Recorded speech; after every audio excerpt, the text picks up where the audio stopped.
Speaking of Eastern, we're starting a series today about what it was like for our local Division I basketball programs to schedule non-conference opponents this year.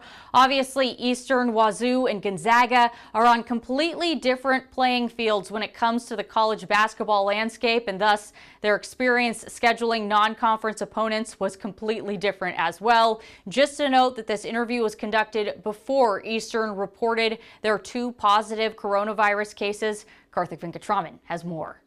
This is unheard of since I've been coaching. I've never heard of anything like this and never seen anything. But again, you're in a different time than we were before.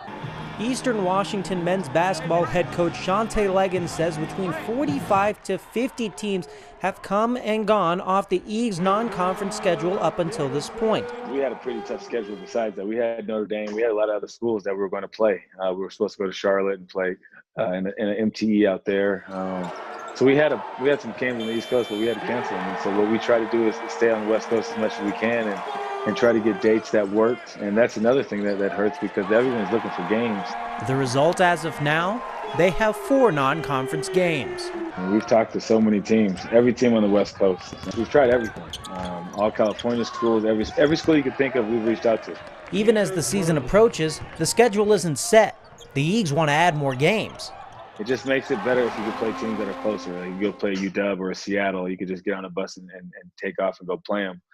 That's something, we would do. I mean, we do anything we possibly can to get to that 7 games, 5 games, however many games we can play. Then there's the fear of what happened today. If a member of the team gets coronavirus, what would happen to the schedule then?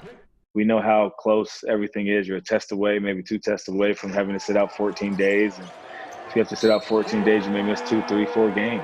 And so, we're always willing and ready to go play whoever we can, whenever we can.